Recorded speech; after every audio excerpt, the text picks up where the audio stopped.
When you hunt monsters for a living, there are two hard facts. You'll die young, and you'll ruin all your clothing. My new jacket had been shredded during my last job. I learned how to sew and to mostly remove bloodstains. My old jacket was going to be for hunting only. I wanted a new coat, one to wear outside of my contract work. Since I moved around a lot, I kept what I owned down to at most 2 boxes. It was a little sad that a new jacket was a highlight in my life.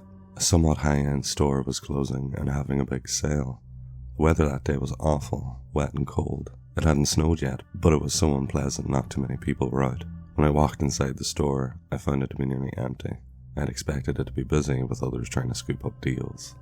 A lone cashier stood behind a counter, counting down the minutes to the end of her shift. Another woman was browsing the discounted sweaters. Her face was covered by large glasses and a massive red scarf. I passed by a man wearing a long trench coat waiting by the door. He didn't look to be shopping, rather looking outside as if seeing if the weather might clear up. There was a bit of everything in the store. Since the sale was just announced, the clothing hadn't been picked over yet. If I played my cards right, I could afford a new jacket and a sweater. I ended up near the girl with the scarf as she added another sweater to her pile.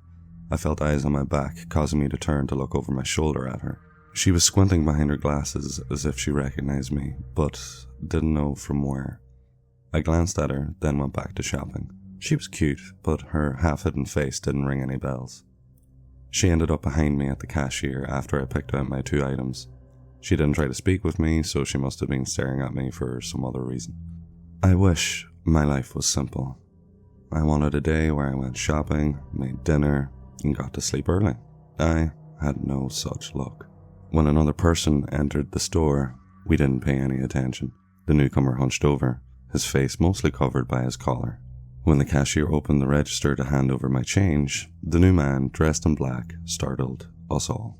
"Phones and cash now," he ordered. After you've faced giant spiders and other nightmares, a gun pointed in your direction is a little less frightening. I let out a sigh, disappointed in the day. I just wanted a damn jacket. Still, I was thankful that it was just a robbery and not a supernatural threat.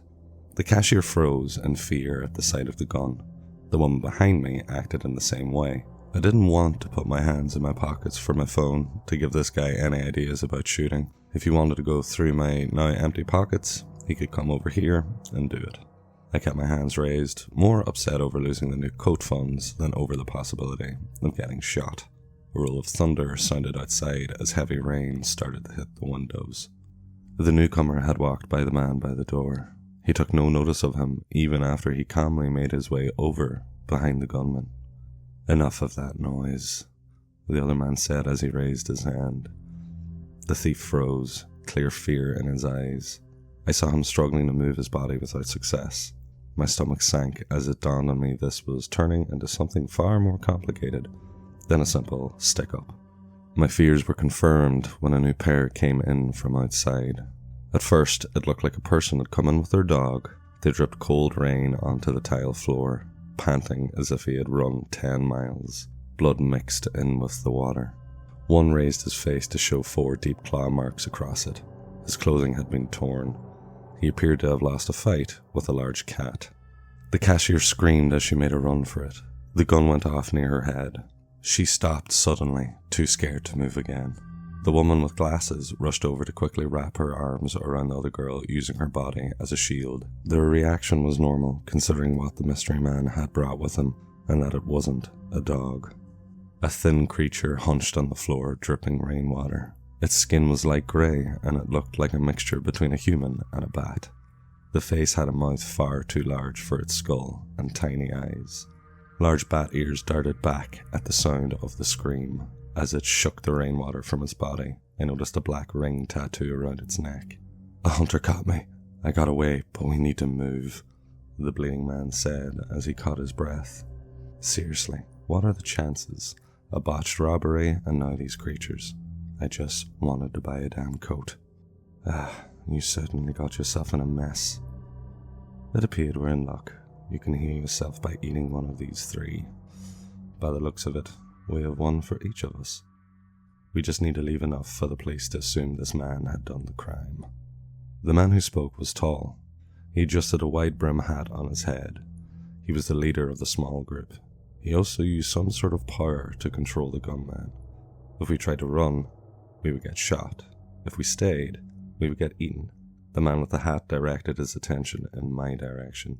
His eyes shone yellow to study the people in front of him. "You don't appear to be very worried about the change in events," he said in a dangerous tone. Crap. If he thought I was a hunter or someone who knew about the supernatural, he may take me seriously. "You're a cop, do something," the girl in the glasses said from behind me. I knew her voice from somewhere, but not her face. Her lie, though, helped me out. I'm sure most police could handle the weaker creatures. However, you needed specialized information to truly stay alive against the supernatural. That one statement made this man think I was just a person who could stay calm under pressure. I looked between the four of them. The man with the hat didn't look worried for the well-being of his partner when he arrived bleeding. They weren't friends, just working together. The smaller creature was being controlled by some sort of contract and wouldn't attack without an order. The gun was also being controlled. These two wanted fresh meat, so no sending the monster to kill us or shoot unless it was necessary. I worried about the girls. I needed to keep the attention on me to give the girls a chance to get away. 3 against 1 wasn't ideal though. When I first got into this job, I got some good, yet simple advice. You should be afraid of monsters, just don't let that fear control you. Your greatest strength is your head. Use it and always stay on your feet. I don't want to die a virgin, I muttered under my breath, but loud enough for those two to hear me. I wasn't one, but they didn't know that. For some reason, virgin blood gave a great deal of power to creatures when consumed. Because of that, it was coveted. The injured man took the bait. He needed to be healed up, so he didn't let himself consider I was lying. He charged forward, his face changing into something with bat-like features. Since he was already injured, I was able to sidestep his first attack. He stumbled and then regained his footing just as my hands landed on a weapon. I took hold of a small table with a few items on it to hit him with it as hard as I could. He got knocked back onto the floor, his already beaten body refusing to work. The Hat Man came next, yellow eyes glowing in amusement. I'd already grabbed my next tool for this fight. He came at me with a set of claws out. I expected this and spun on the ball of my foot, my heart pounding in my ears. If I slipped up, it wasn't just my life on the line. As I got behind him, I guided a pair of jeans across the front of his chest so both legs were over his shoulders. I then kicked his legs out from under him and grabbed a hold of the bottom of the legs before he fell. By some miracle, I had him on the ground, my knee in the middle of his back and the jeans around his neck. I crossed the legs to tighten the material. With my knee pushing down, I pulled up, choking him with a pair of skinny jeans. That pissed him off. A lot. I was tossed off as a large pair of bat wings burst from his back, ripping his long wool jacket. I fell hard against the ground, a jolt of pain racing from my elbow to my brain. He frantically gasped for air, his hands fumbling to remove the pants from around his neck. I used that time to get over to the still frozen thief to grab his gun. Normally guns didn't do much against creatures, it only pissed them off. I only wanted to buy time, not win. The hat flew from his head, his body a blur of motion. A set of fangs sunk deep into my shoulder. It hurt like hell, but I wanted this to happen. Sort of. I needed him as close as possible, so I wouldn't miss. I pressed the gun directly into his now large, pointed ear and fired. He jerked back, screaming from pain. Blood came from the wound splattering against the ground. He rolled, shrieking, but not dead. I emptied the gun in his direction. Who knows how many shots I landed? I'll admit, I'm very bad with guns. At least that slowed him down. "Fucking kill him already," one of them shouted at the smaller monster, the man darting back bleeding from new wounds. The creature listened to the order as best as it could. I took another chance and wrapped my arms around its neck, a set of teeth sinking into my forearm. Without any weapons, this creature normally outclassed me. I only had a few seconds to pull the last move I had available. I focused my sight on the black ring, seeing the dark tainted magic flowing out from the forced leash. I took hold of the dark power. A flash of nearly unbearable pain came from my hands. Touching raw magic was like grabbing a hold of white-hot metal. Instead of burning your skin, you burn something else inside of you. I gritted my teeth. My entire body screamed at me to let go. Instead, I pulled. The band lifted from the creature's neck ever so slightly. This hurt the poor thing as well, but when I realized what I was doing, I felt a force coming from the smaller body pressing against the ring. With both of us pushing and pulling, the band broke, sending a shock wave that knocked everyone off their feet. A few seconds passed. I hurt. That was an understatement. My body felt like I'd been hit by 10 trucks in a row. My left arm refused to move, and I thought it had been blown off. I looked over to see my hand had turned black from the tainted magic I'd touched. It would need to work through my system. Until then, I couldn't use that hand. The creature was in rough shape. It at least had enough strength to crawl beside me. The tiny black eyes looked up at my face as it rested its head on my shoulder.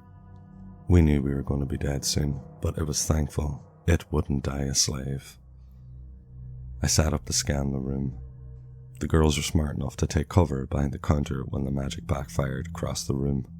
Black marks stained parts of the floors and walls. I really should not have lived through that blast. The thief and the injured man were knocked out. The man who now lacked his hat was stronger. He got to his feet, face red with rage and his yellow eyes glowing as he let his body slip into a more monstrous form. "I'm going to slaughter every single person in this room and make you watch, you vile reject, piece of..." Another person entered the building and cut off his rant. He wasted no time. Within a second, he covered the distance and punched the angry creature so hard in the face that it sent his body flying to the other end of the store. I sat stunned, wondering again, what were the chances? As I got back to my feet, I saw the girl with the glasses come rushing over, a dagger in her hand. It looked to be a weapon to kill supernatural creatures. I ignored that fact to address the person who just came to save us. "August?" I asked, voice weak. "Richie, Evie," he replied, looking between the two of us. "Evie?" My eyes landed on the girl with the glasses again. Then it clicked. She was his handler. I just didn't recognize her so dressed down. She was cute without makeup, and beautiful with it on. I honestly didn't know which look suited her more. "What a coincidence," the three of us said at once. Evie took a step back, shocked we all had the same train of thought. I only said it because I knew August would. "But really, what are the chances?" I asked him. He looked me over. His cheerful expression didn't change even though I was in rough shape. "I've been doing a lot of jobs, so running into me when monsters are involved is going to happen. A lot. The chances of them coming into the store while you are here? Bad luck on your part," August commented. "I just wanted a nice coat," I grumbled. Pain shot up my arm when something touched my bad hand. I looked down to see the bat creature staring up at me. I used my good hand to pet his head, thinking he was cute in the same way pugs were. Evie thought the same because she dropped to her knees to wrap her arms around the creature. "Bats are so fucking cute," she told us. We ruined a store, but took 2 monsters off the street. And 1 thief too. I almost forgot about him. The poor guy probably would have preferred to be arrested. Now that the creature was free, Evie had connections to arrange a better life for him. We sure did trash the store though. And yes, it wasn't just me. It was a group effort. Evie got up to start talking to the cashier about what would happen next. She was safe. There was an organization that would cover up the damage and the events of the day. Therapy would be offered. Stuff like that. "Your arm got messed up. Give me some of that," August said as he offered his hand for me to take. I hesitated, not wanting to transfer some of the tainted magic painfully sitting in my flesh to him. Then I thought back to how he was more than happy to eat me when we first met. I took his hand. Transferring erratic magic hurt more than I expected. He pulled away, only able to take half the burden.